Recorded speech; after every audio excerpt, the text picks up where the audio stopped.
Part 1. Complete the notes about two people who work at ESCO Engineering.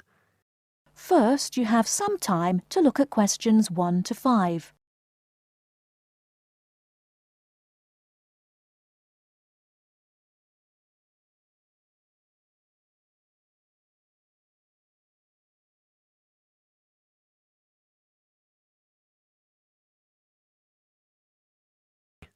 Listen and complete the notes about two people who work at ESCO Engineering. Oh, hi, Maggie, it's Greg. Hi, Greg.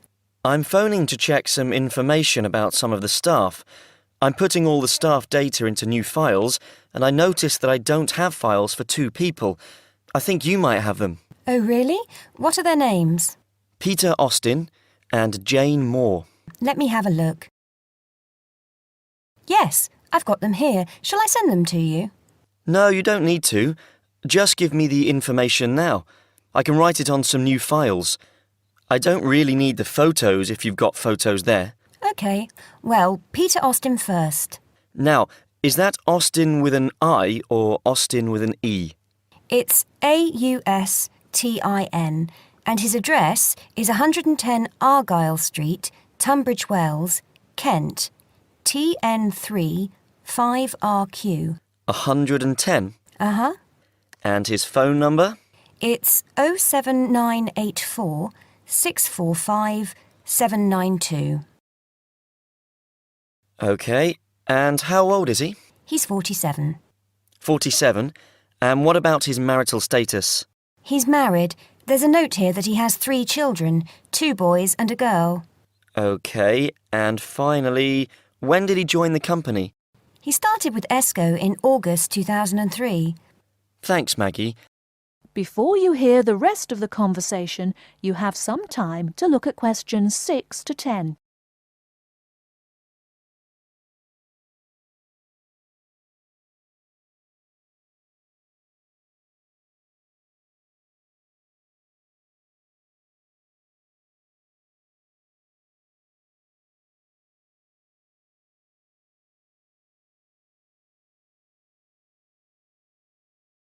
Now listen and answer questions 6 to 10.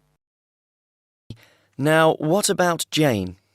Her name's Jane Moore, that's Moore, and her address is 72 Cedar Road, Crowborough, Kent, CR3 5RQ. CR3 and what, sorry? CR3 5RQ. And how do you spell cedar? CEDAR. Her phone number is 07984 650 396. 07984 650 396. Yes. Now, she's 22 and she's single. OK. And she started with ESCO in 2005, February 2005. Right, thanks, Maggie. That's very helpful. Goodbye now. Goodbye. That is the end of Part 1. You now have half a minute to check your answers.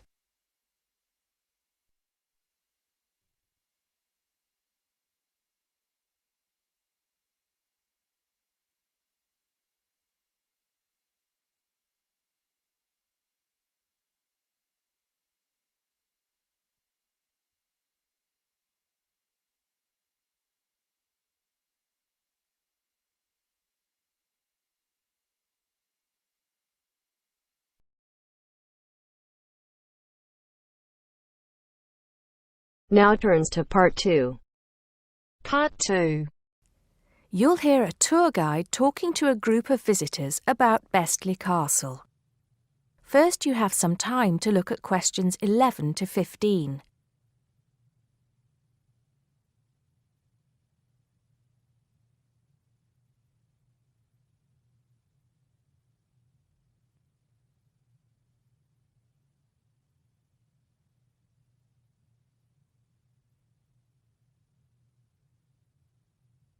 Now listen carefully and answer questions 11 to 15. Welcome to Bestley Castle.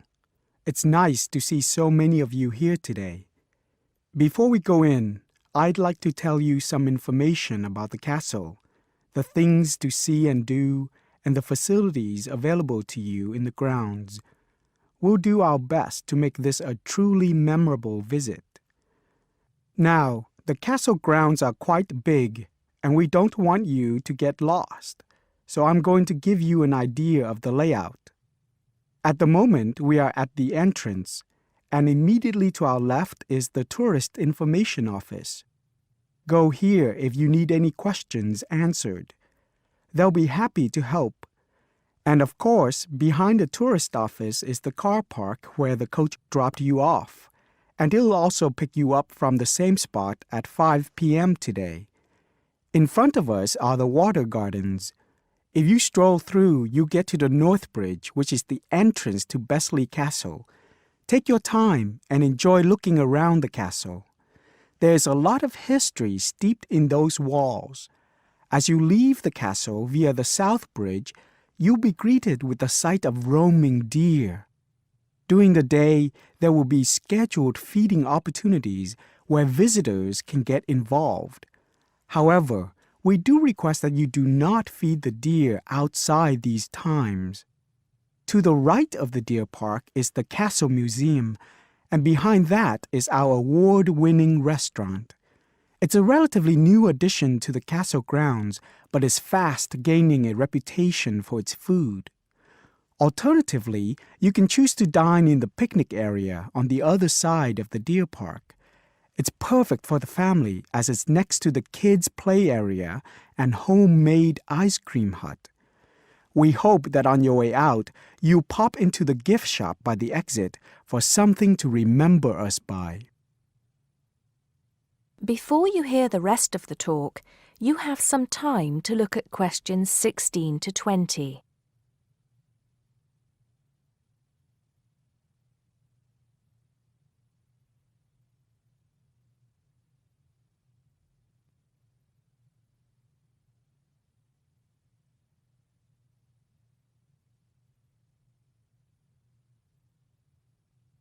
Now listen and answer questions 16 to 20.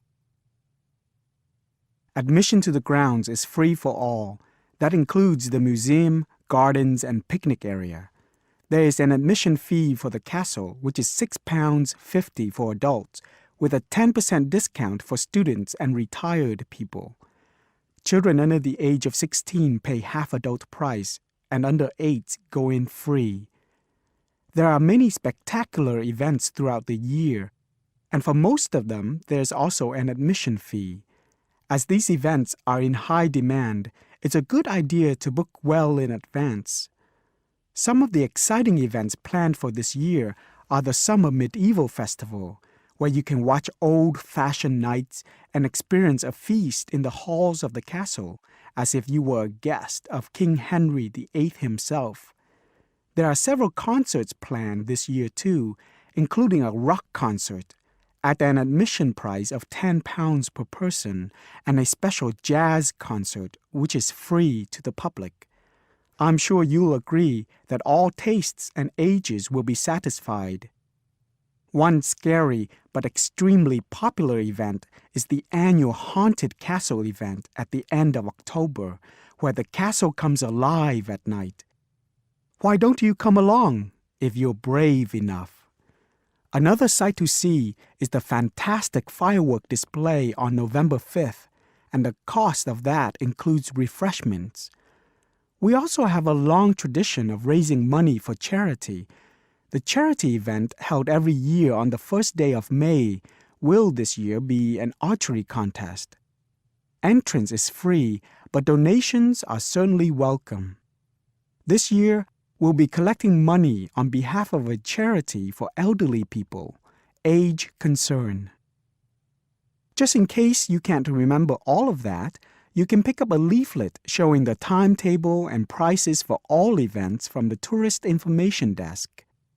You can also go online to get this information from our website.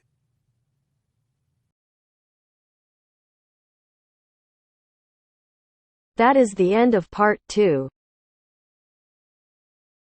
You now have half a minute to check your answers.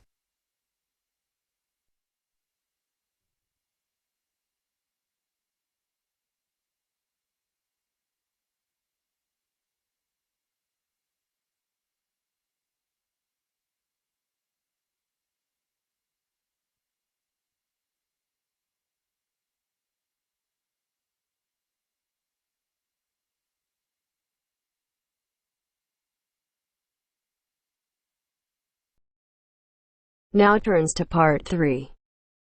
Part 3. You will hear somebody talking to a group of students about a university language centre. Listen carefully and answer questions 21 to 24. Listen carefully and answer questions 21 to 24. Hi, I'm Katie Shaw and I work at the University Language Centre. Your tutor tells me you might be interested in using the centre, so I'm here at the college to explain a bit about it and, of course, to answer your questions. Where exactly is the centre? Is it near the college? It's actually on King's Road, just round the corner from here, in fact. Oh, I know it, yes. I wondered what that building was. Yes. What's there? Well, the library has about 4,000 books, pamphlets and transcripts to go with some of the 12,500 items on audio or video cassettes. These are at a wide range of levels of difficulty, covering language learning material in over 100 languages. There are also reference books without tapes, including dictionaries, grammars, grammar workbooks, vocabulary workbooks and model letters, as well as texts on academic writing and effective study habits, etc. Audio cassette workrooms are on the first floor, by the way. Do they get any foreign language press there too? Yes. The library subscribes to a number of European daily and weekly newspapers, including Le Monde from France, L'Espresso from Italy, and the weekly international edition of the Spanish paper El País. What about learning with computers? Can you do that there? CALL, or Computer-Aided Language Learning, is available on the first floor. How many PCs are there? Counting both Macintosh and PC platforms, there are 9 at present. There are materials in over 15 different languages, and new material and language categories are being added as library funds permit. The programmes cover verb drills, grammar exercises, activities to accompany multimedia textbooks, pronunciation, translation, and some multimedia applications. The same hardware permits access to the internet with its many language learning and discussion sites. What about TV? That's a good way of learning a language too. Yes, definitely, we agree. So on the second floor of the centre, there are televisions to view live satellite television broadcasts in 7 languages. Oh, which ones are they?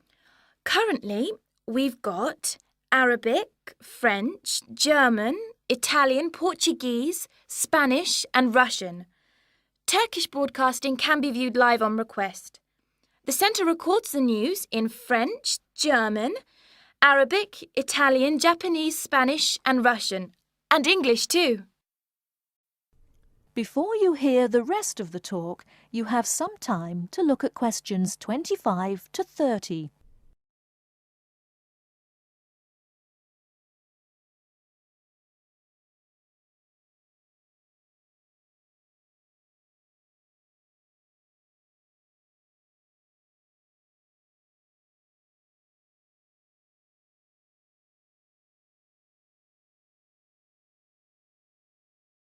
Now listen and answer questions 25 to 30. Now listen and answer questions 25 to 30. Sounds great. How do we sign up? To avoid paying a fee, you need to go to the centre with a valid university ID card or a letter from your college or departmental administrator on headed paper indicating your status, length of stay and language requirements. Are there any forms to fill in? I'm afraid so. You do that at the ground floor reception desk. Your registration is for 1 academic year only and needs to be renewed annually. You should tell the librarian who you are on your first visit, and you will need to take part in an induction to the library service, including the proper operation of the centre's computers, televisions, videos and so on. Can she help us choose the right materials too? Yes.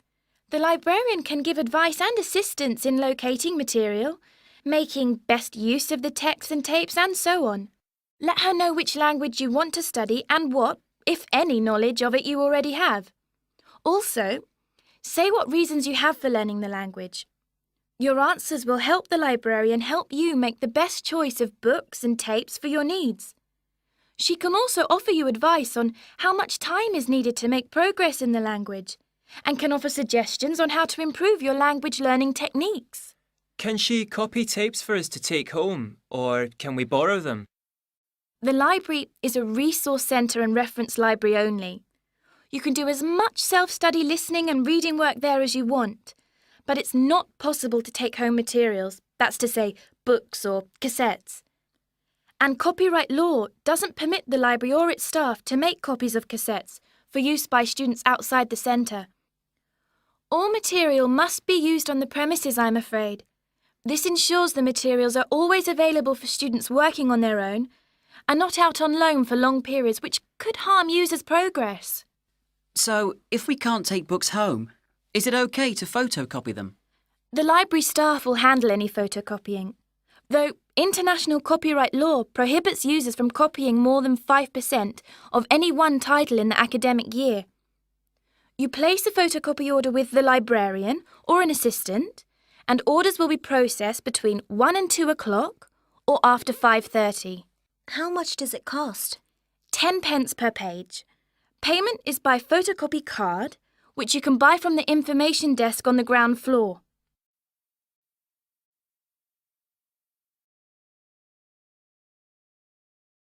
That is the end of part 3. You now have half a minute to check your answers.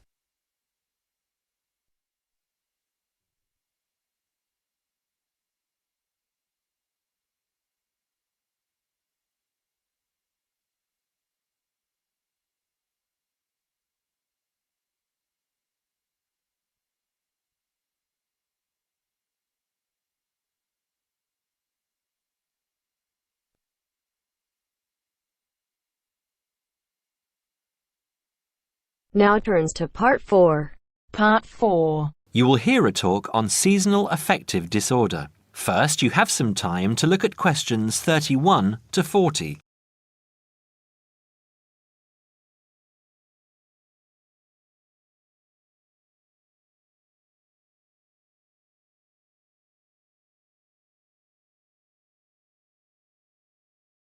Now listen carefully and answer questions 31 to 40. In the past few years, a new condition has been identified and given a name, SAD, short for Seasonal Affective Disorder. This is now recognized as a distinct kind of clinical depression, where people become depressed at the onset of winter, accompanied by a craving for sweet things, causing weight gain. Each spring and summer would then bring on almost maniacal highs and feelings of boundless energy and happiness. Experiments to combat this depression showed that increased exposure to bright light in humans could suppress their production of a darkness-related hormone called melatonin. The light needed to induce this change was about 2,000 lux, or about 4 times brighter than ordinary household lighting. It was then calculated that if bright light could suppress melatonin secretion, then it might have other effects on the brain, including the reversal of symptoms of depression. While melatonin's precise role in SAD has not been pinned down, the theory led to effective treatment. Not surprisingly, SAD affects more people where winter nights are longer and days shorter. In the UK, an estimated 500,000 adults develop full-blown SAD in winter, and twice this number suffer the milder condition called subsyndromal SAD. About 80% of sufferers improve when given light therapy, and improvement usually comes within 2 to 4 days. Scientists are still unsure why winter depression happens, but more than a decade of research has turned up some surprising findings. Nearly 80% of SAD victims are women. Researchers are uncertain why this is so. SAD can affect people at any age, but typically it begins around the age of 20 and becomes less common between 40 and 50. SAD is comparatively rare in children and adolescents, but so far researchers have been unable to come up with a logical reason for this. As many as half of SAD sufferers have at least one family member with depressive illness, suggesting that the depression has a genetic component. Some patients experience shifts in their body clocks when they're depressed in winter. They are morning people at one time of the year and become evening people at another. What is the underlying difference between SAD sufferers and others? A clue can be found in carbohydrate craving, a common symptom. People often become obsessed with chocolate, for example. Carbohydrates alter brain chemistry by increasing the level of a soothing chemical called serotonin, a neurotransmitter that carries signals between brain cells. SAD sufferers crave carbohydrates because they may need serotonin to lift their mood. This craving can be intense, in fact, an addiction. It may be that the serotonin system of the brain has problems regulating itself during the winter. Some SAD sufferers respond well to the drug Prozac, thought to influence the brain's serotonin-using system. Other brain chemicals and hormones probably play a role in winter depression. Another neurotransmitter, dopamine, for example, may be inadequate in certain cases. Researchers hope to uncover clues to SAD's secret by probing similarities between SAD and hibernation. Though no valid link between the two has been established, some SAD patients say they feel like hibernating animals. SAD sufferers tend to put on fat in autumn and early winter, roughly the time when such hibernators as bears and squirrels do. That is the end of part 4. You now have half a minute to check your answers.